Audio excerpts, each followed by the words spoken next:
Coming up, we discuss the new themes revealed for the Skyliner Gondola system. Maleficent the Dragon makes her triumphant return to the Festival of Fantasy Parade.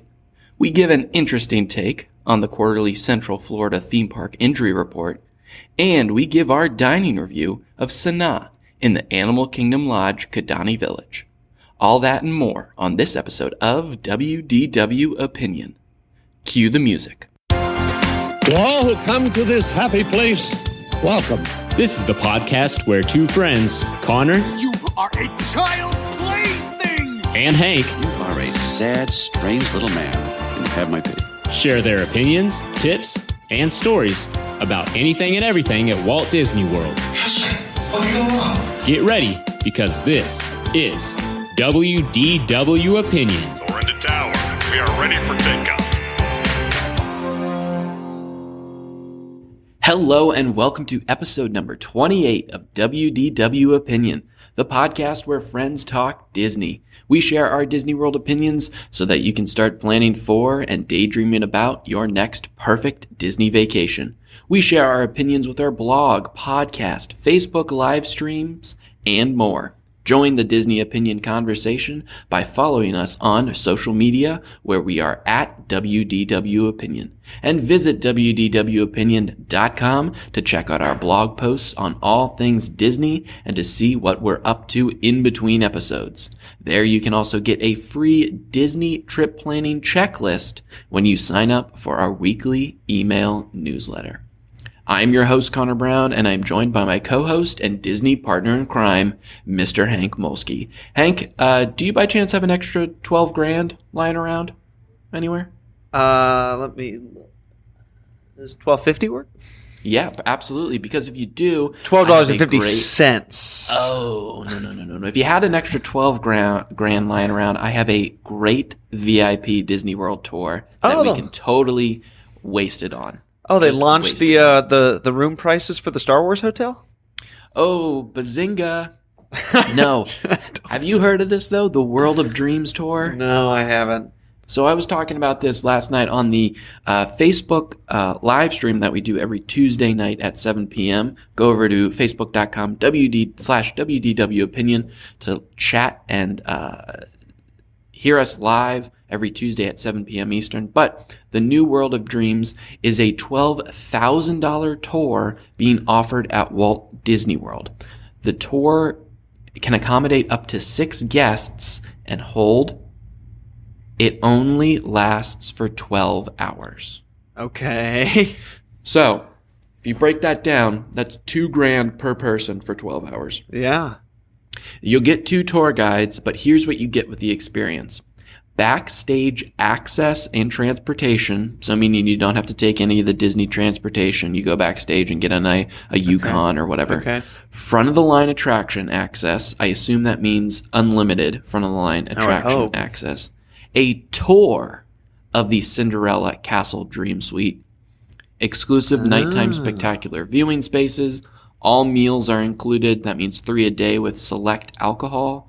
And then access to any restaurant at Walt Disney World. No normal reservations needed. And many more possibilities based on guest requests. So here's my thing with this. You have to just have 12 grand that you're willing to throw in the street, right? Because that's what you're doing with this tour. Yeah. It doesn't make any sense.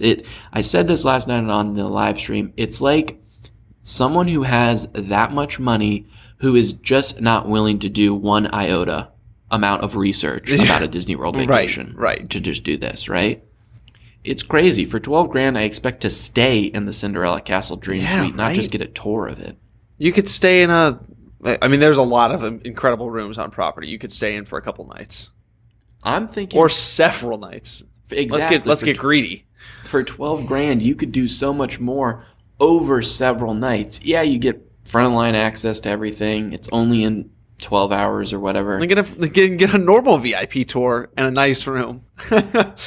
Yeah, that's a great point.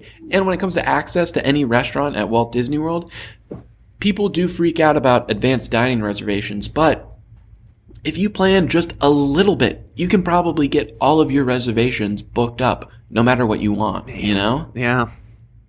But Disney does throw you this nice bone. So if you do the tour for one day at $12,000, they're like, hey, that's great. Thank you for that.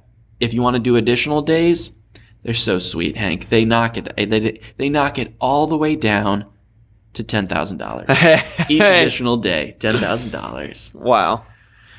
Oh my God. Okay. It's one of these things where you can't be mad at Disney for offering this because it has no effect over your vacation, but you got to just shake your head and think the people that do this must have a lot of cash. I can't wait to go. So $10,000 the next day. All right, everyone, we're going back to the castle again. We're going to check out the room that we're not staying in. I'd really like to explore that tile again. Could we go up there? I want to examine it a little better. The hexagonal pattern on that. All right, well, I think, this is what we'll do. We'll get 6 people. We'll each go $2,000 in, and we'll give a review of this tour. Does that sound good? Yeah, shoot us anyone out there, shoot us an email if you're ready to drop $2,000 on 1/6 of the tour. And we'll save up for it, and we'll be reviewing it in 2030. So we'll see you then. Oh wow, that's a short timeline. We better get moving. Yeah, we better get moving on this podcast because it's time for News to Opinion. This is our weekly segment where we each pick a recent Disney news story to discuss and share our thoughts and opinions on. My Disney news story of the week is that special themes have been revealed for Disney's Skyliner gondolas coming to Walt Disney World. So as we've known before, some of the gondola cabins in the Disney Skyliner gondolas, which is the new transportation system coming to Disney World in fall of 2019, will be decked out with graphics based on Disney films, attractions, and characters. For example, when you're looking at some of the cabins from the ground, it'll basically appear like there's characters riding with the guests in each one of these gondolas. Before, we've seen examples of Mickey and Minnie, Donald and Goofy, and the hitchhiking ghosts from the Haunted Mansion. Well, Disney has released new characters that are going to be donning these gondolas when they open in the fall. Characters from such Disney films as Beauty and the Beast, Frozen, Lilo and Stitch, Moana, Peter Pan, The Princess and the Frog, Ralph Breaks the Internet, Snow White, Zootopia. We also see Toy Story. We see some Star Wars characters. We see some Guardians of the Galaxy characters. And then we see some other kind of attraction-themed characters like the Haunted Mansion, ghosts, and pirates from Pirates of the Caribbean. So that's cool, but Disney also released a cool little video where an Imagineer is interviewed about the Skyliner gondola system. They're already testing it. We've seen guests post pictures of these gondolas on the track going about property as they're testing these functions. The Imagineer said not only will the gondolas be themed, but each stop is going to be themed as well. We kind of knew this, Hank, because we could see that part, right? We could see that at Pop Century, especially when we stayed there. We were standing at Pop Century, looking at the gondola station that's being built there, and then looking over at Art of Animation, and we were saying, wow, look at those waves on the Finding Nemo section, or the Ariel section of Art of Animation. Those waves tie into these waves on the side of this gondola system. That's what that Imagineer was explaining. She was at the Caribbean Beach Resort Station, which is going to be the biggest on property. It's huge, that's man. Yeah, some of those aerial pictures of that place. It's going to be 2 lines coming together. So both lines that are being built, that'll be the drop-off point for both of them, one of them. That's going to be Caribbean themed, of course. And then like at the International Promenade, where in Epcot, the backside of Epcot, that station is going to be themed to like France and England, like those European countries that it backs up to in Epcot. I like this just because what they're doing, and I think what they've shifted to, even with the transportation hubs and things like that, is mimicking the styles of the resort. Love that part of it. Yes. Or the parks. Like we see this now very much so in the new bus station that's coming to Hollywood Studios. It's going to fit in with the motif of that theme park before you even enter the gates. So I like that just because it's a nice entrance, especially when you're coming in from the gondolas. Yes, I love the stations. I think we kind of assumed this all along, especially with like even the earliest renderings of the gondolas. We always knew they were going to have some type of characters painted on them, or so, like, really character heavy. Part of me though still says I still look at this opportunity, and this is this is probably a discussion that they had in the boardroom in Disney. Connor and I, a long time ago, talked about this like kind of iconic branding of transportation that Walt Disney World needed. And that's where we saw the minivans being interjected. The monorail is globally recognized as, that piece of Disney World transportation. And it almost feels like, to me, my case study on this would be a monorail. You'll see where I'm going with this, is that when you start painting them all different themes, different characters, different movies, different parks, different styles of art on all of them, it loses a little bit of that like iconic look to it. Love the stations, love how they're themed to the area, but there's something about when that monorail passes by and it's painted like Iron Man that it just doesn't feel iconic. It feels like a bus in your city with the sticker for the law offices of James T. Albini. Shout out James T. What's up? Yeah. You looking for his podcast sponsorship? We're looking. So there's just, it feels a little off to me. I like the characters and I get it and they're cute and it'll be a thing that the kids can throw a temper tantrum over when they were one away from the Incredibles thing and they get stuck on the Haunted Mansion. I was just thinking about that. My gosh, people are going to throw a fit. It's awful. I mean, I was definitely one of those kids, I wanted to be on the blue car. I'm definitely going to be one of those adults. You guys can go in front. I need to get on this Guardians one. Yeah. So, anyways, I just feel like if you've got all these cars going by, and we're yet to see exactly how it'll look, especially from a distance and on a road. It's still going to be iconic. I'm not saying that, but there's that missed opportunity a little bit. This is where I was talking about in that boardroom where they would have said, what if they were just all white with that stripe right down the middle to look like the monorail or something, some type of really iconic branding. And it's going to be a little bit of a hodgepodge, a collage in the sky. The difference of the monorail is that they all look exactly the same. The only differentiator is the stripe going down the side of it and the front of it. What Hank's talking about is if they could have done something where it was like a yellow cab in New York City. Like those are so iconic, regardless if you get in a Prius or a Ford Escape or a, Crown Vic or whatever. They're all yellow. You recognize those immediately. With these ones, they're all going to be different colors. And then on top of that, they're all really going to be collage. Yeah. They're going to be different characters as well.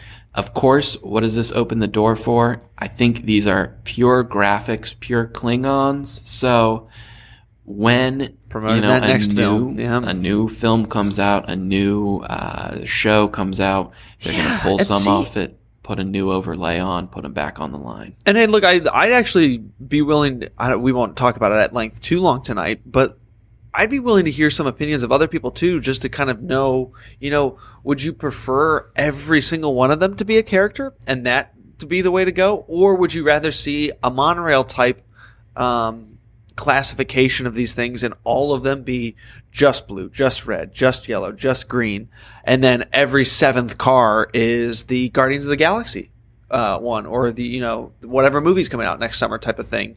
Would you prefer that type of thing, or do you like them all being this hodgepodge? I would opt for the limited one with the gaps, but as we know what Bob Chapek likes. Now here's where I'm going to take that idea and I'm going to make it appeal to all the Disney fans, the Disney super fans that I think if Disney could do this, this would be awesome. This goes off of the idea of the Black Pearl at Trader Sam's. Okay. So if you order the Pearl, the drink at Trader Sam's, it comes out of a clamshell, and it's like 1 out of every 45 or something like that. Oh, so you're going really rare. Comes out and it's a black pearl instead of a white pearl. So you get to keep that drink. I have one on my shelf right here. Yeah. If it was something where it was like, if there's 200 gondolas. I have no idea how many gondolas there are going to be.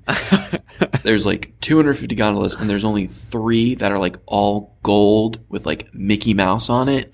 That's would be very appealing to the super Disney fan, where they're like, I got to get on that one. I got to get on that one. I got to get on that one. Yeah.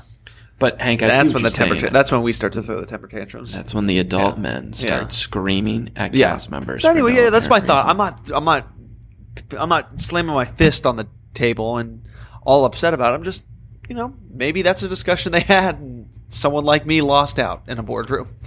Exactly.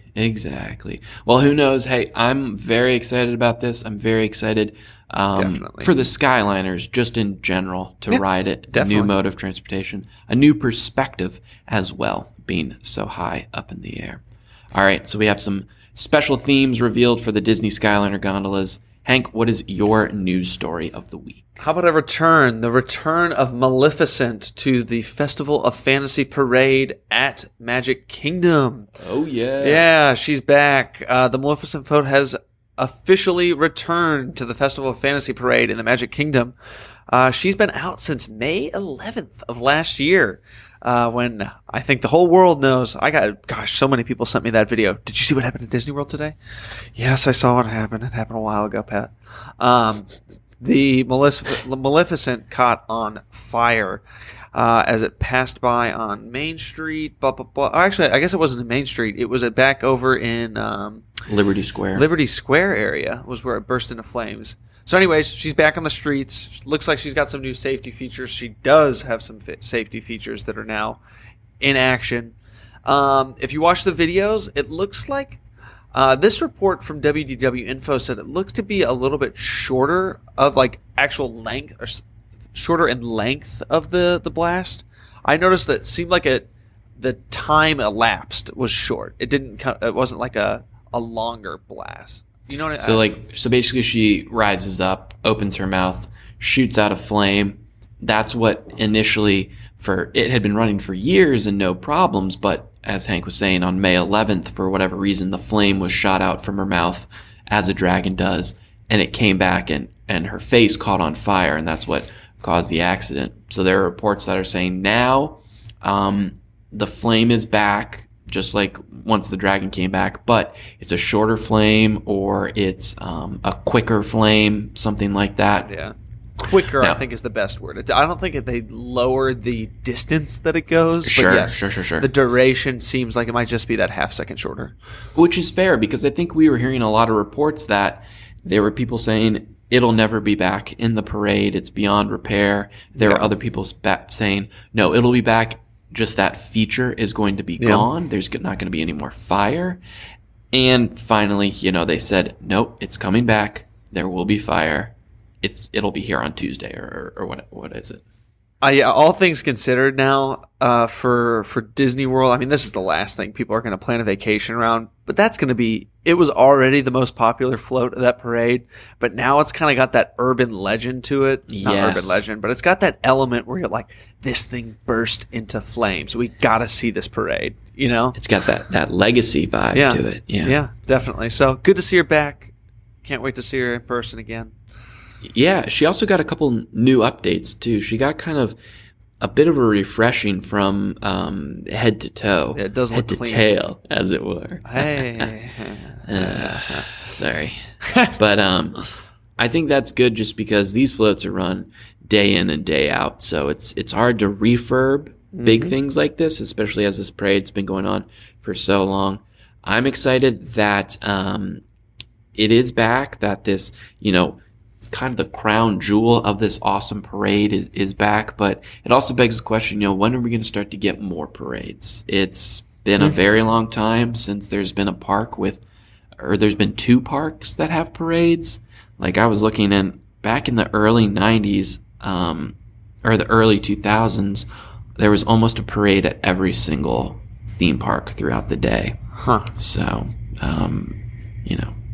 Electro Magic is gone. So there's no nighttime parade at Magic Kingdom. On the live show on Facebook yesterday, a lot of people were weighing in on this, saying we want the Electro Magic, a nighttime parade at Magic Kingdom to come back. So as this can, as you know by this story took off, the fact that it's coming back.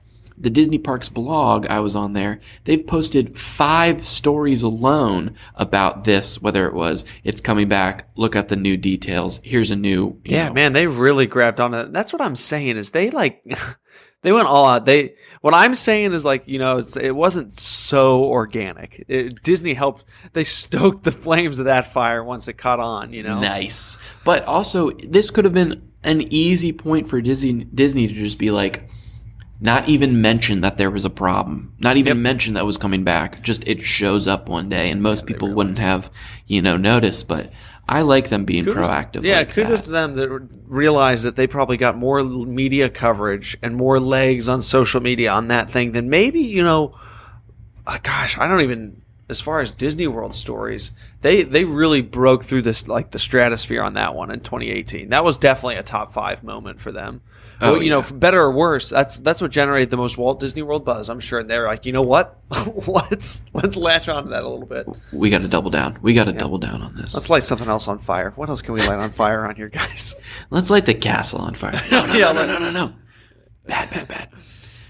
All right, well, there you go. The Skyliners have some new themes revealed, and an old favorite, Maleficent, returns to the Festival of Fantasy Parade.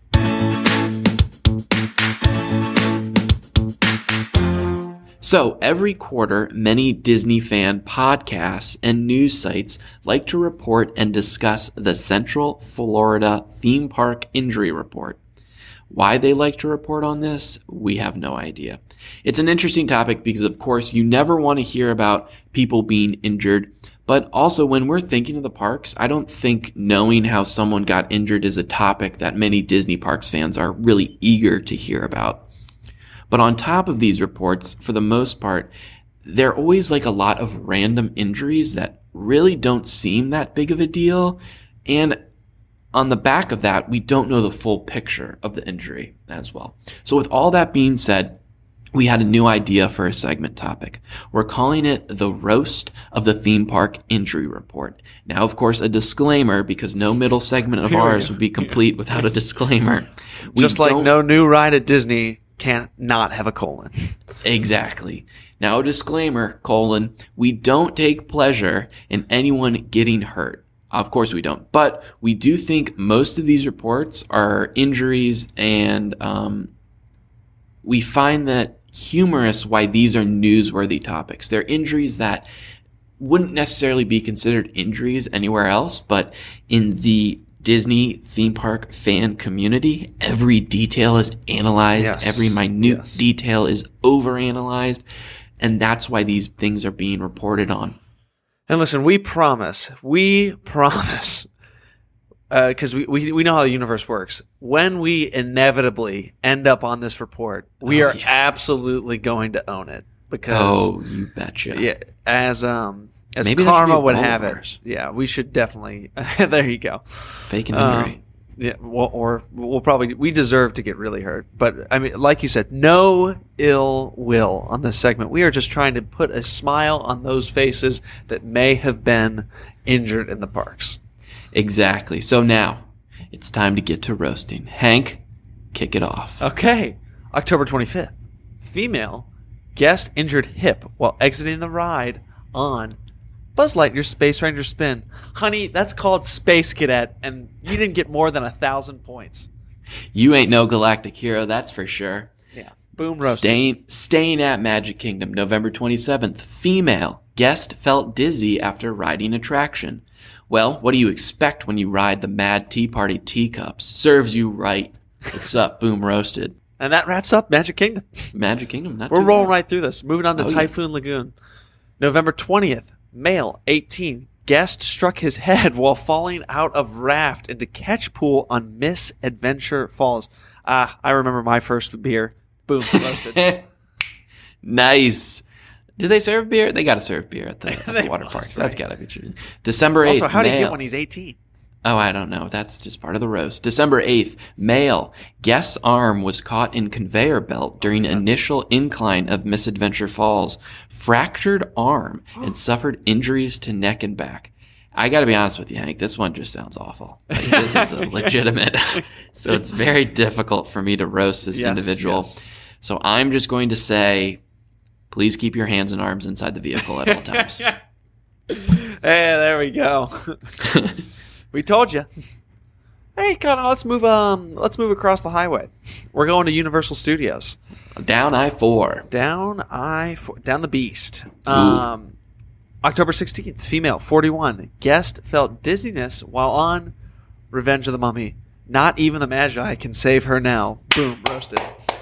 Very good. I saw that you had the Revenge of the Mummy one, and I told you this needs to be good. This needs to be fire. There's a lot of room for that one. So many things. No, staying in Universal, November 21st, female. Guest experienced head pain on Hollywood Rip Ride Rocket.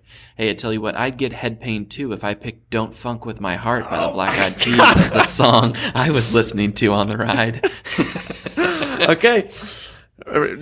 By the way, we did not share these before. No, we both had separate scripts written out, so we don't know what each other are roasting. All right, so Connor, here we go. December 13th, female, 35. Guest experienced nausea on Hollywood Rip Ride Rocket. That's because you chose Don't Funk With My Heart. Did you do the same thing? Did you Google songs on Hollywood Rip Ride Rocket and you're like, no, yes, Don't Funk With My Heart. That's the one. That's the culprit for this injury. Yeah, we're brilliant, aren't we? Oh, we're cruising through. December 26th at Universal, female, 38. Guest had ankle pain at Fievel's Playland. Listen, lady, serves you right for exploring a children's playground. You must be this short to ride this ride. Oh my God. Okay, let's move. We're going to go. Well, let's catch the Hogwarts Express. Boom. We're going to Islands of Adventure. October 10th, female, 58. Guest experienced dizziness on Harry Potter and the Forbidden Journey. Yeah, that's okay. Pass. On to the next one. Yep, that's everyone. That's not an injury. Yep, not an Volcano injury. Bay, moving to Universal's water park. November 12th, female. Guest experienced foot pain from Koarki body plunge. Because of this, Universal changed the name of their headlining attraction here to Krakatoa. Ow. I can't top that one. That's a good one. Okay, SeaWorld, male 51. Guest felt nauseous on November 24th and vomited after riding Mako. Ooh. So, buddy, I got to ask you, how are you going to be able to handle this park's real theme ride? Antarctica, Empire of the Penguin. Oh, Henry, December 28th, female. Guest experienced hip pain while riding the sea carousel. Probably didn't experience the amount of head, back, heart, and soul pain I experienced riding Antarctica, Empire of the Penguin. Man, we're very predictable, aren't we? I hate that ride. Oh, boy. Connor, should we wrap this thing up with Busch Gardens? Now we're both going to have a roast on this last one. There was only one injury at Busch Gardens. Yeah, Good on them. December 28th, male 53. A guest had chest pains while riding Kumba. Sorry, buddy. This is just what it's like being in Tampa. Boom. Tampa sucks. Same injury to the guest that had chest pains while riding Kumba. I just watched a POV of this ride and got chest pains just watching it. So, yeah, I'm right there with you, buddy. Boom. Roasted. Boom. Roasted. There we go. Again, we hope everyone's all right. It's all in good fun. But that was the roast of the Central Florida Theme Park Injury Report. We'll see you next quarter.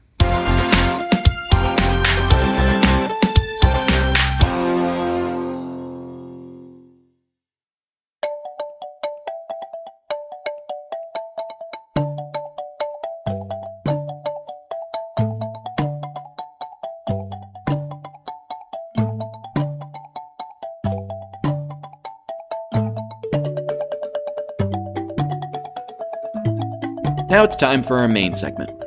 I will continue to say it for as long as this podcast is a thing, so another couple weeks. Disney World is a world unto itself. It's like its own independent city, and there are so many things outside of the parks that Disney World has to offer. Attractions aside, the food you can indulge in is something that makes Disney World so unique. There are the popular choices like Be Our Guest, Ohana, Les Cellier, Cinderella's Royal Table that people are dying to get to. And then there are locations that may be off the beaten path. One of our favorite restaurants on Disney property is Sanaa. It's a fan favorite that is still considered an underappreciated place. On this episode, we are going to give our full review of and share why we love Sanaa at Disney's Animal Kingdom Lodge, Kidani Village. So Hank, what is it about Sanaa that keeps you going back and dining at it each time you visit Disney World? Oh, man, I could say a lot of things. Mm-hmm. Let's just go easy, though. I mean, we'll talk about it the whole rest of the podcast. Let's just go bread. Bread service, baby. That's enough to keep you going back. I mean, it really is. And we'll talk about, like Hank is saying, we'll talk about the bread service. There's not just one thing that keeps me going back there. That's the real answer. There's a lot of reasons. But I think the Sanaa thing is everyone's like, you gotta go for the bread. You gotta go for the bread. You gotta go for the bread. And the bread is incredible. We'll, dive full in on it. But what keeps Hank and I going back is, yes, we get the bread every time, but it's every other thing that goes above and beyond our expectations that keep us coming back for more. Yeah. So Sanaa is a little off, the quote-unquote beaten path in the sense that it's in the furthest possible resort on property. So at Animal Kingdom Lodge, which is directly adjacent to Animal Kingdom theme park, there are actually two resorts. There's Animal Kingdom Jambo House. So that's the main one that you always think of. It's kind of where, the bus will drop you off at both places, but when you see photos of it, you see this gigantic grand lobby like the Wilderness Lodge, but themed to Africa. That's where things like Jiko and Boma, places like that are. There they have normal rooms, they have suites, and they have their own wing of Disney Vacation Club villas. But back in 2011, I believe, they also built Animal Kingdom Lodge Kidani Village. Now, Kidani Village is just up the road a little bit from Jambo House, like a few, 100 yards. But Kidani Village is exclusively Disney Vacation Club resort villas. Because of that, there's no quick service there. There's a small little shop, but there's one restaurant, and it's Sanaa. I think for me, and I've stayed at both places. I've stayed at Jambo House once or twice. I've stayed at Kidani Village many, many times. For me, I like Kidani Village more because you get the same great theming that you do at Jambo House, but it's more relaxed. I do sense that when I'm there, yeah. Don't you think when you go into Jambo House and you get the big lobby, you're blown away, but it's noisy, Boma's noisy, it can get chaotic because that's where a lot of people are congregating. It's like cavernous, and that doesn't mean it's not relaxing. It's just, it's clamor. Clamor is the word, It has the same thing of the Contemporary. The Contemporary is incredible, but you look up and there's all those rooms there. Yeah. So there's going to be so much noise pouring into it. Meanwhile, in Kidani, it's much more, quote unquote exclusive, more relaxed. There's less people in the lobby. And I'll tell you what, the Savannah, Hank, don't you think the Savannah there is better than at Jambo House, view-wise? Tough call, but yeah, I think you're probably right. There's just something about that. I think the term, it's funny, they've done it with the naming of the village. It is a village. It feels more like that village than a lodge, It feels more like a community of people than it does a whole bunch of people that have come together in this giant building. Both, have their certain appeals, but that spread out village type of feel just works at Kidani. And I think as a whole, Jambo House and Kidani Village, the best themed resort on property. Ooh, I think hands down. That's what that's my WDW opinion. I'm coming out hot. Yeah, I love this resort. Aside from... It's definitely the most beautiful resort. Absolutely. Yeah. I think aside from... if you're staying there, waking up to, or if you're just visiting, going out and looking at the animals on the savannah, the giraffes, the zebras, the gazelles. Yeah. That's incredibly appealing, but the resort itself is just so beautiful. It's just so, it's tied in. You often forget that you're in Florida. And that's great. something I was trying to explain to. I had one of a friend, kind of a friend of a friend here in town this week that was in Orlando that was trying to go to Disney World. By Disney World, he meant Magic Kingdom. I was like, good. I'm like, you can go and do lots of stuff in Disney World. It's it's a world in itself. Where's Harry Potter? Where do we get to Harry Potter? Of course. But he was like, like we won't get off work until like 5 o'clock every night, so I don't know if I want to buy $100 park ticket. But I'm still like kind of interested. Is there anything I can do, that gives me that discounted price? And I'm like, this is your opportunity to go and check out a world-class resort or a really cool restaurant. So, one of my default places, especially if you're trying to keep it under budget, you can go to some fantastic restaurants and, really spend a fancy dollar if you want to go to, California Grill, catch the fireworks, or you want to go to Boma, or you want to go to, oh boy, you could go to a lot of nice places in the Grand Floridian. Yeah. Oh, yeah. I mean, you could do Citrico's, or you could do Narcoossee. Yep. Yeah. But Sanaa is always just a great idea because you can go and experience this totally immersive village that we're talking about. It's stunning. And that's one of the main appeals for it. Every restaurant that you go to on Disney World property that's in a Disney hotel, or a resort rather, you're going to want to experience the resort as well when you're there if you're not staying at the resort. This is a place where experiencing the resort is just as good as experiencing the dining that goes along with it. Mm-hmm. So I think that's why, we love to go back, because we get to show people that resort because they're always blown away by it as well. But the theming extends into the restaurant itself.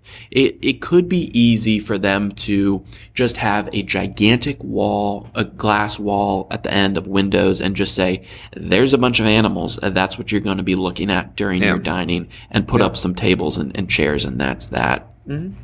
And this is the only restaurant on property where you can sit and look at the animals simultaneously, but they don't just stop there. Hank, I wrote up this thing, and I think it's perfect. It's like a nice rainforest cafe. I like that. So in the theming and themes like that, do you want to kind of talk about like the vibe of it inside, like the elements that seem like it's outside, but when you're really inside? Yeah, what do they call? Like, what did we call those trees? Because we even mentioned this on an episode a while back.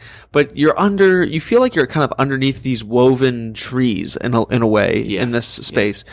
But I think that it's nice to describe. Even the way that you kind of enter to the restaurant helps set the tone. So it's downstairs. It's below the lobby. It's off center. It's not the first thing in there. It's not like a Chef Mickey's where there's a big logo across the front. You kind of tuck yourself away. You go through this, downsized lobby under the stairs, off to the side, and then you get to this restaurant with an unassuming front with some woven baskets. The lighting is dim. It's very warm lighting, no fluorescent lighting at all. Not that there's a lot of that at Disney World anyways, but you get the idea. There's no neon lights. It's a lot of natural light that's pouring in from these windows.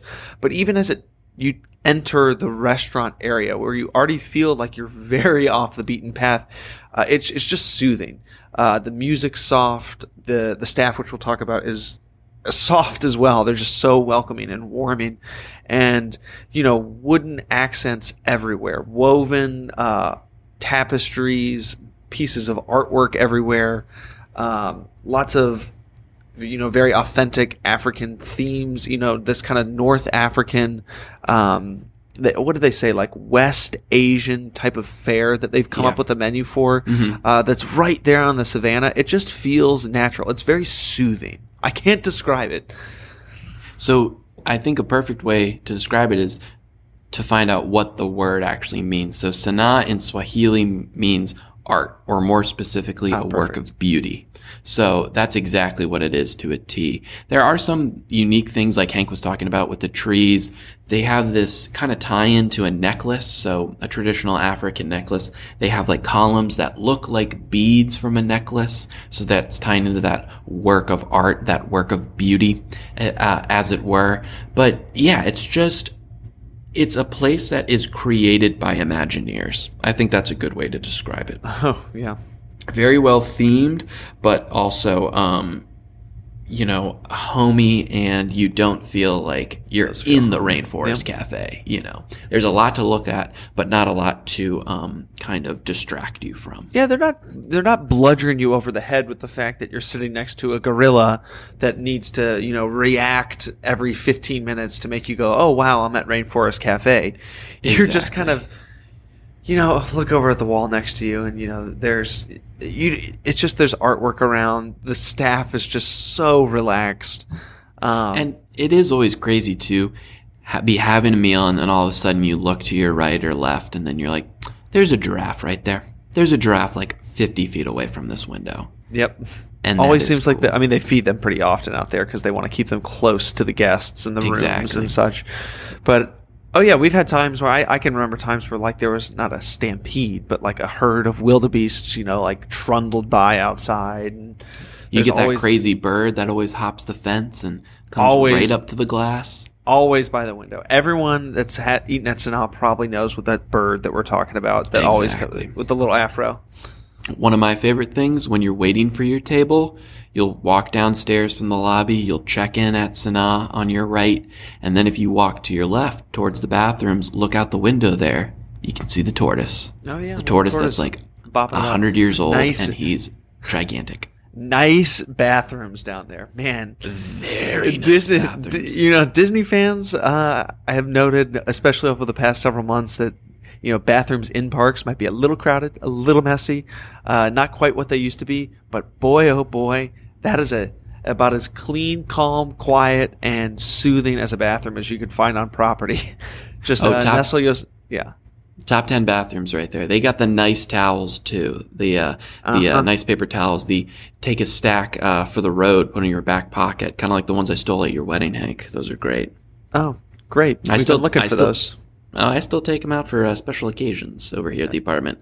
Oh, lovely. But Hank, you keep mentioning the service as well. I feel like there are certain restaurants on Disney property. There are certain bars especially, or certain attractions where it seems like it's a place where cast members want to work. Thank you. We have to get the cast here. Yeah. So I don't think I've ever had a bad experience. I'm to knock on wood here at Sanaa. All of the staff that I've experienced has been knowledgeable. They've been happy.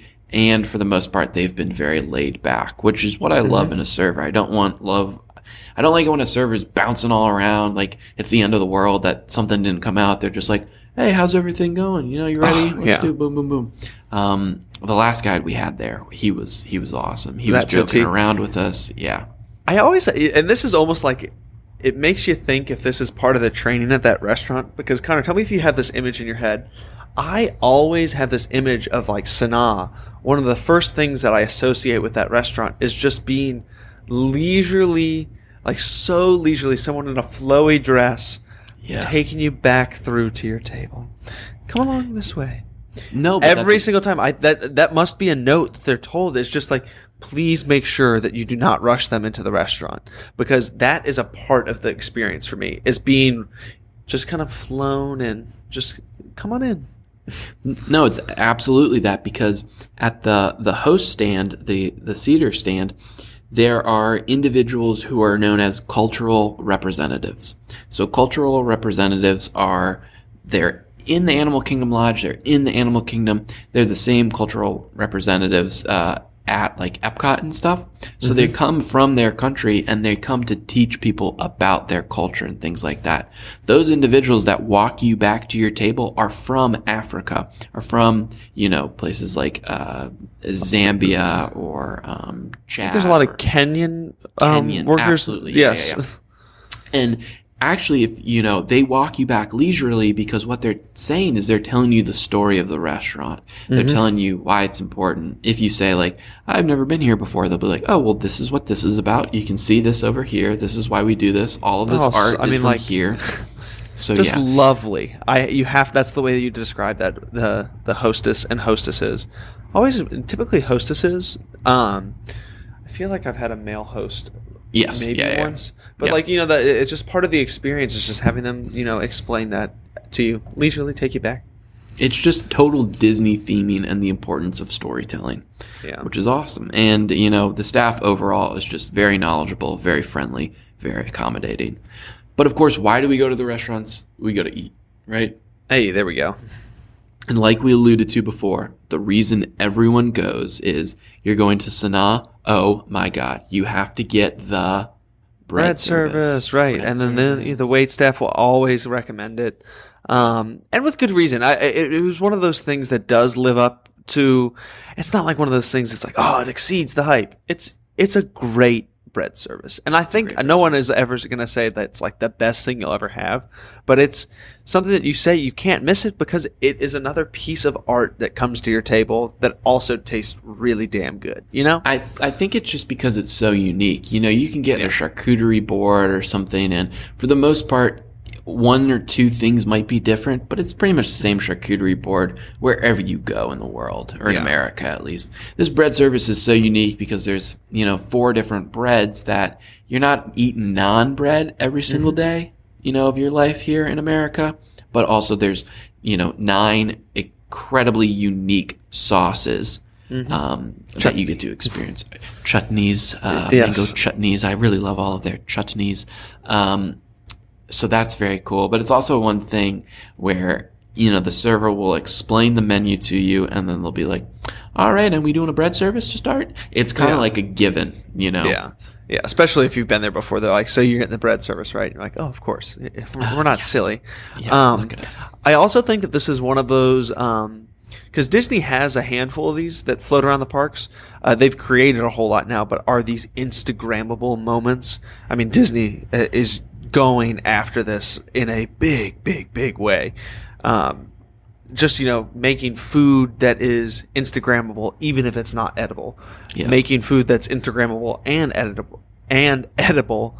But this is one of those ones that Disney had a Instagrammable thing before it was Instagram. This was that thing that's always been there. That's been there since day one, and that's something that Disney, they created these moments that caught your eye and delivering that piece of artwork, and it's just always been there, and that's why it's kind of got that appeal to it a little bit. Oh, absolutely. But at the end of the day, it is still very, very good. So that's the reason why you keep ordering it. You can post a photo on Facebook or on Instagram, but the reason I keep going back and ordering it, the reason when my parents always go, inevitably they always end up at Sanaa for lunch, eating at the bar where they'll just eat the bread service for lunch, and they'll send me a picture while I'm at work saying, guess where we are? And it's the bread service. Get very, very jealous with that. We're going to let our listeners in on a little secret. Oh, we are. Okay. It wasn't in the script. I didn't know if we were going to let them know. Let's give it to them, though. Let's do it. So traditionally, there are 9 accompaniments, meaning 9 sauces. Things like cucumber, riata, a roasted red pepper hummus, the chutneys, the garlic pickle, the spicy jalapeno lime pickle, things like that. There is a 10th sauce. A 10th sauce. Very few know about it. The only reason I know about it is because in the bar area, there's this awesome bartender. He's there all the time. He's from the United Kingdom. I can't remember his name. It might be James, but I'm not sure. Whenever we go, he's always there. He's super cheerful. He's super, super chill and laid back. But one day my parents were in there and they ordered that. And he turns to my dad and he's like, hey, we have a 10th sauce. My dad's like, are you serious? He's like, yeah, but it's like really, really spicy. He's like, my dad's like, oh, okay. He's like, don't worry, I'll bring some out for you to try. Brings it out. And when we went, Hank, the last time, we were like, we hear you have a 10th sauce. And they're like, oh, yeah, we do have a 10th sauce. We'll bring it out to you, no problem. Yep. It is spicy. Yeah, it's hot. It's good it stuff. Is hot. But again, it's one of those things where I hate secret menus, but I like this just because it matches the vibe. Yeah, they play it right. Well, it's the secret menus are stupid at like Starbucks and stuff because most of the time everyone knows what you're talking about. It's an advertisement, right? Yeah. This is not an advertisement. This is genuinely like, yeah, we got this thing in the kitchen. We'll bring it out. I've talked to so many people who are like, Disney experts who are there all the time that have never heard of the 10th sauce. So that's why it's cool for now until, Yeah, thanks for listening, folks. You got a nice 10,000 people listen to this episode, and then it's not secret. There we go. Yeah, way to go. But there you go. But beyond the the bread service, Hank, you've never been for dinner, right? I've been once for dinner. So they're very different menus, lunch and dinner. Very different. And I like that because that's not the norm at a Disney restaurant. It's typically, you have lunch and dinner, and they're the same exact menu except for like one or two things. So I like that. But then at the same time, I kind of really want the lunch menu at dinner, don't you think? Mm-hmm. Yeah. So whenever we go, and it almost inevitably always ends up being lunch, we almost always get the same thing, which is so good. It's the tandoori chicken. Yeah, it's a traditional, Indian type dish where you're getting an open faced sandwich, but it's like a curry on top of the naan. So you get more naan bread. That's the thing with Sanaa. It's African flavors infused with Indian flavors. Mm-hmm. So it's like this really unique experience. But yeah, that tandoori chicken is served open face on the naan like you get with the bread service. It's got a little like rocket salad, and then some great mayonnaise, and it is just so tender. And it, when you eat it with the naan, you soak up the sauce. Oh my God. Yeah, I've done other stuff there at lunch, and there's nothing that just quite gets me going as much as that tandoori chicken. No, because I'm trying to look at what I had there, and I can't even.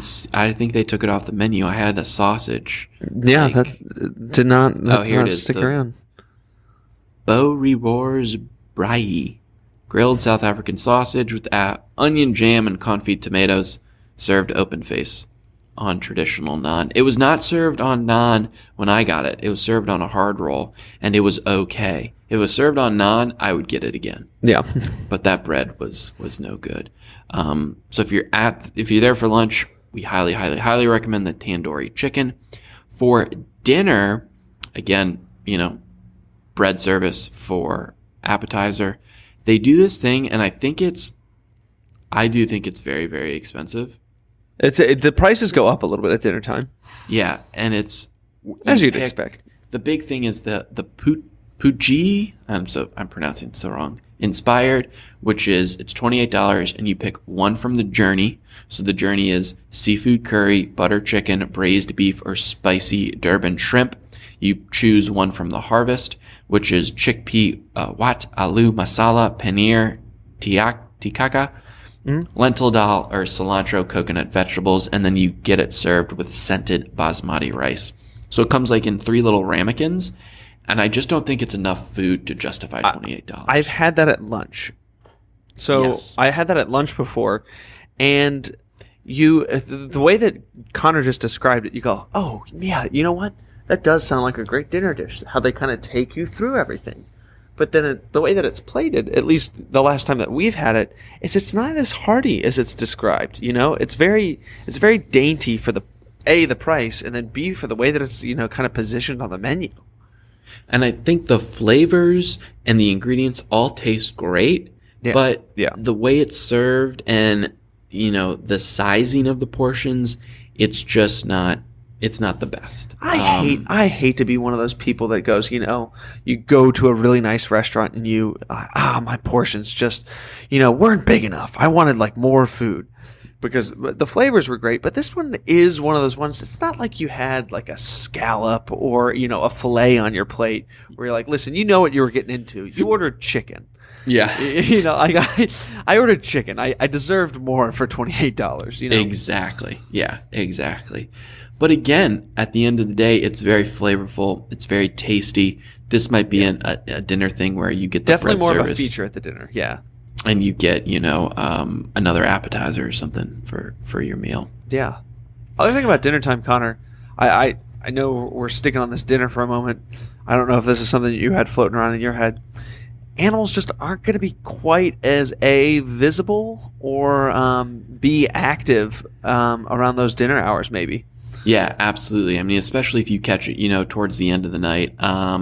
They have night vision goggles a lot of the times, like outside on the savannah. Yeah. But when you're sitting there at night, you're losing that ability to see the animals clearly and to see them in abundance if they're usually typically going to bed or something like that. So it's interesting because I don't think there's a lot of places where I'm like, you got to go for lunch in Disney World. But this is the place where very good point. You got to go for lunch. It is so awesome.